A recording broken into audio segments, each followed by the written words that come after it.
బాచ్పల్లిలోని JS Gehlot అకాడమీలో 3వ రోజు జూనియర్ నేషనల్ కబడ్డీ పోటీలు ఉత్సాహంగా జరిగాయి. ముఖ్య అతిథులుగా బీఆర్ఎస్ ఎమ్మెల్యేలు సబితా ఇంద్రారెడ్డి, మల్లారెడ్డి, ఎమ్మెల్సీ షంబీపూర్ రాజు అటెండ్ అయ్యారు. పిల్లలు చదువుతో పాటు ఆటలు ఆడితేనే మానసికంగా, శారీరకంగా ఆరోగ్యంగా ఉంటారని చెప్పారు నేతలు. తల్లిదండ్రులు కూడా పిల్లలను ఆటల్లో ఎంకరేజ్ చేయాలన్నారు. పోటీలను ఆర్గనైజ్ చేసిన కాసాని జ్ఞానేశ్వర్ను అభినందించారు నేతలు.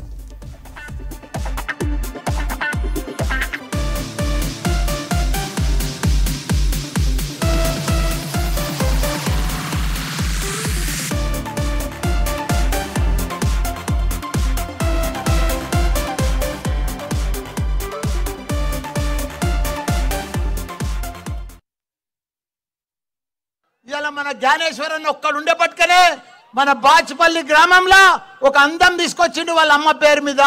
ఒక చరిత్ర. ఎవరికంత దిల్ లేదు. చాలా మందికి చాలా డబ్బులు ఉన్నాయి, కానీ ఇంత పెద్ద దిల్ అన్ని రకాల కూడా 900 మంది స్టూడెంట్స్కు వాళ్ళకు మంచి భోజనాలు కానీ, టిఫిన్లు కానీ, కోచ్లకు కానీ, ఫెసిలిటీస్ కానీ, ప్రైజ్ మనీ కానీ ఇవన్నీ కూడా ఇస్తున్నాడంటే ఈరోజు అంతా కూడా మా జ్ఞానేశ్వరన్న. కబడ్డీ అంటే జ్ఞానేశ్వర్, కాసాని అంటే కబడ్డీ అంటే కాసాని ఫ్యామిలీ. ఇలా కాసాని ఫ్యామిలీ ఒక చరిత్ర. ఆయన కావాలంటే గచ్చిబౌలి స్టేడియంలో పెట్టవచ్చు. కాదు, మా అమ్మ ఇక్కడనే తిరిగింది, మా అమ్మ ఈ పొలంలో పనిచేసింది, మా అమ్మ తిరిగిన జాగాలే నేను ఈ కబడ్డీ మ్యాచ్ పెడతా.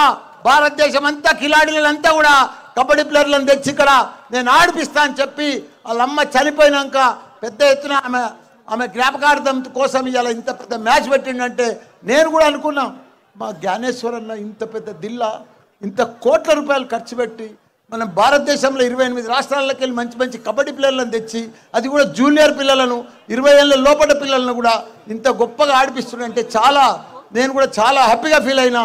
ఎందుకంటే నా లైఫ్ అంతా కూడా స్టూడెంట్ లైఫే, నా ఫాలోవర్స్ అంతా కూడా స్టూడెంట్సే, నాదంతా కూడా యూతే. Amateur kabaddi federation of India ఎప్పుడైతే మట్టి మీద నుంచి మ్యాట్ మీదకి వచ్చిందో ఒలింపిక్స్లోకి వెళ్ళే ఒక సువర్ణ అవకాశం లభించిందని చెప్పుకోవాలి. ఎప్పుడైతే మ్యాట్ మీదకి వచ్చిందో ఈ గేమ్ అనేది ఒక ఎంటర్టైన్మెంట్గా పిల్లలందరికీ కూడా ఈ యొక్క న్యూ జనరేషన్ కిడ్స్కి కూడా ఇది ఒక ఇన్స్పిరేషన్ తీసుకొని వాళ్ళకు కూడా ఇది ఒక ప్లాట్ఫామ్గా వాళ్ళు ఎంచుకుంటున్నారు. వాళ్ళ యొక్క స్పోర్ట్ని కూడా దీన్ని ఒక ప్రైమరీ దాంట్లో భాగంగా ఇక్కడ 4 కోట్లు వేసాం.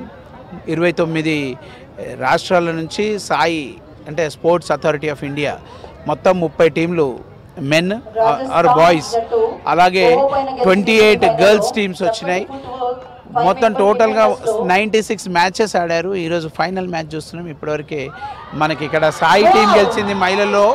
ఏదేమైనా కానీ ఇక్కడికి వచ్చిన వాళ్ళందరికీ కూడా ది బెస్ట్ ఫెసిలిటీస్ ఇవ్వాలన్నదే మన ఒక ముఖ్య ఉద్దేశము. ఈ యొక్క స్పోర్ట్ ఇప్పుడు మనం 49th చేసాం, నెక్స్ట్ 50th దీనికంటే ఇంకా అడ్వాన్స్గా దీంట్లో ఉన్నటువంటి ఇంకేదైనా లోటుపాట్లు ఉన్నా కానీ ఇంకేదైనా అడ్వాన్స్గా చేయగలిగే ఛాన్సెస్ ఏమైనా ఉంటే అవి అప్గ్రేడ్ అవుతూ ఉంటాయి. కాబట్టి ఎప్పటికప్పుడు ఏ గేమ్స్ మనం పెట్టామో దానికి నెక్స్ట్ టైం చేసేటప్పుడు ఇంకా అప్గ్రేడెడ్లోనే ఉంటుంది కానీ ఇంకా